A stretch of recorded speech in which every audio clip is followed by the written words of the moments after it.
নমস্কার বন্ধুরা, ভগবানের বাণী চ্যানেলটিতে আপনাদের সকলকে স্বাগত জানাই। আজকের এই ভিডিওটি অবশ্যই মন দিয়ে শেষ পর্যন্ত দেখুন। তাহলে চলুন শুরু করা যাক। শ্রীকৃষ্ণের এমন একটি মন্ত্র আছে যা জানলে সমস্ত বিপদ থেকে খুব শীঘ্রই মুক্তি পাবেন। কি সেই মন্ত্র, আর কখনই বা সেই মন্ত্র পাঠ করবেন, এই সব কিছুই আজ আপনারা জানতে পারবেন আজকের এই ভিডিওটির মাধ্যমে। হ্যাঁ বন্ধুরা, শ্রীকৃষ্ণের এক শক্তিশালী মন্ত্রের দ্বারা স্বামী স্ত্রী দুজনের জীবন কিভাবে মৃত্যুর সমান বিপদ থেকে মুক্ত হয়ে বদলে যাচ্ছে, আজকের ভিডিওটিতে সেটাই আলোচনা করব। পৃথিবীতে যা কিছু ঘটছে সবই পরমেশ্বর ভগবানের ইচ্ছা অনুসারে। কেউ যদি এটাকে অস্বীকার করে তবে সেটা তার কাছে নির্বোধের মতো কাজ হবে। ভগবান না চাইলে কিছুই হবার নয়। উচ্চতর শক্তি প্রয়োগ করে শত্রুদের দমন করা যায়, কিন্তু শক্তি প্রয়োগ করে ভগবানের ইচ্ছার বিরুদ্ধে যাওয়া যায় না। তাই ভগবানকে সঙ্গে রেখে, অর্থাৎ তার প্রেমময়ী সেবায় নিজেকে নিয়োজিত রেখে এগিয়ে গেলে যে কোনো বিপদের হাত থেকে রক্ষা পাওয়া সম্ভব। বন্ধুরা, এ বিষয়ে বিস্তারিত আলোচনা করব, তবে তার আগে বলি, ভগবানের বাণী চ্যানেলে আপনাদেরকে আরও একবার স্বাগত। আর যেসব বন্ধুরা ভগবানের বাণী চ্যানেলে নতুন, তারা চ্যানেলটি সাবস্ক্রাইব করবেন প্লিজ, আর বেল আইকনটি অবশ্যই প্রেস করবেন নতুন নতুন ভিডিওর আপডেট পেতে।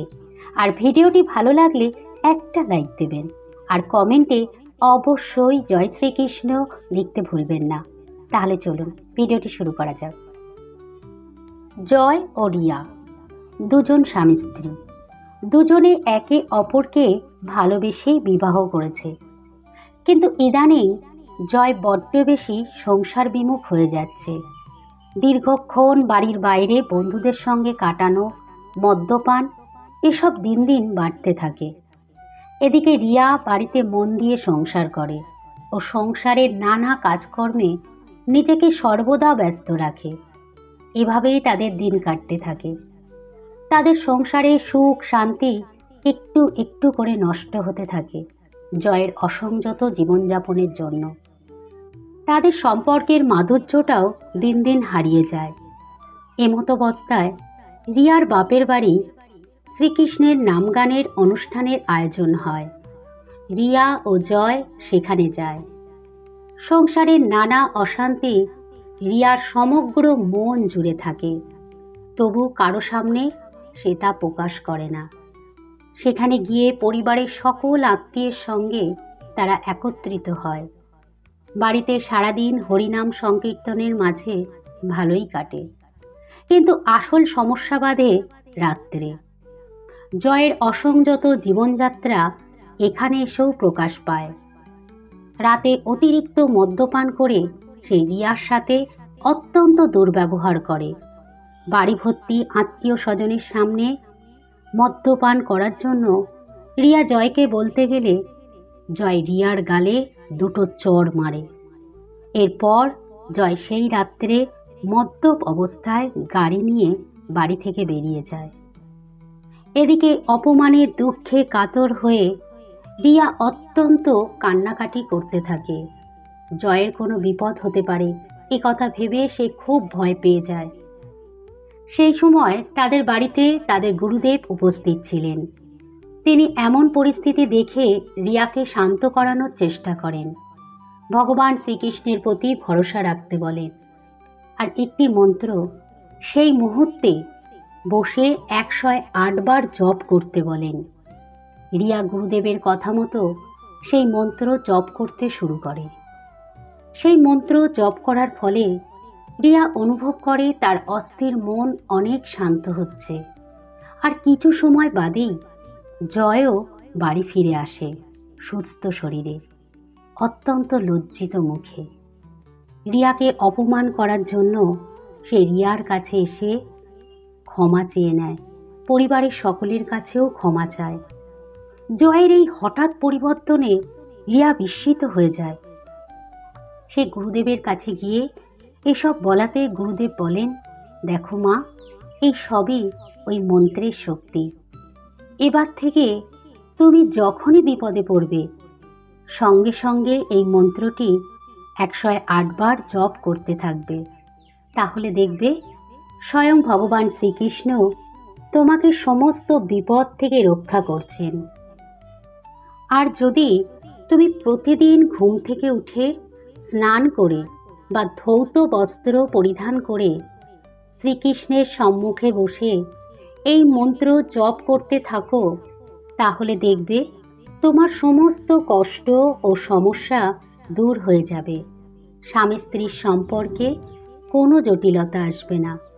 গৃহে সর্বদা সুখ ও শান্তি বজায় থাকবে। গুরুদেবের বলা সেই মন্ত্রটি হল কৃষ্ণায় বাসুদেবায় হরয়ে পরমাত্মনে প্রণত ক্লেশনাশায় গোবিন্দায় নমো নমো।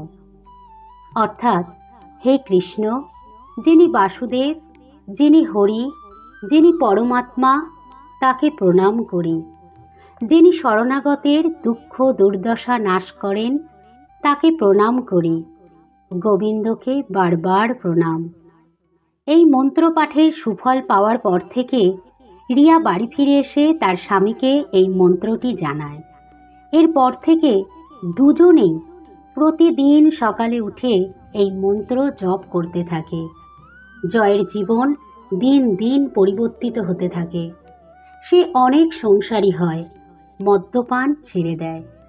এখন সে রিয়াকে অনেক সময় দেয়। দুজনে মিলে সংসারের সব কাজ আনন্দ সহকারে করে।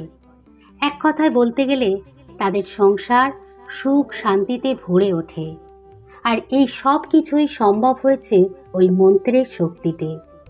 পরমেশ্বর ভগবান কখনোই তার ভক্তের কষ্ট দেখতে পারেন না, তাই তো তারা এত ভালো আছে। মনে বিশ্বাস ও ভক্তি নিয়ে এই মন্ত্র যারা পাঠ করবে তারা সকলেই সুখী থাকবে।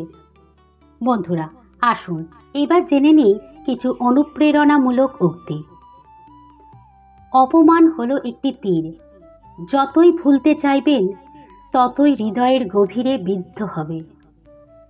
এই বিশ্বে স্থায়ী কিছুই না, এমনকি আমাদের সমস্যাগুলোও না। মানুষ পরাজয়ের জন্য সৃষ্টি হয়নি। তাকে হয়তো ধ্বংস করা যায়, কিন্তু হারানো যায় না। অনেক কিছু ফিরে আসে, ফিরিয়ে আনা যায়, কিন্তু সময়কে ফিরিয়ে আনা যায় না। তুমি ভুল করছো, এতে লজ্জার কিছু নেই। বারবার ভুল করা একটি জিনিসই প্রমাণ করে তুমি হাল ছাড়োনি, তুমি চেষ্টা করে চলেছ।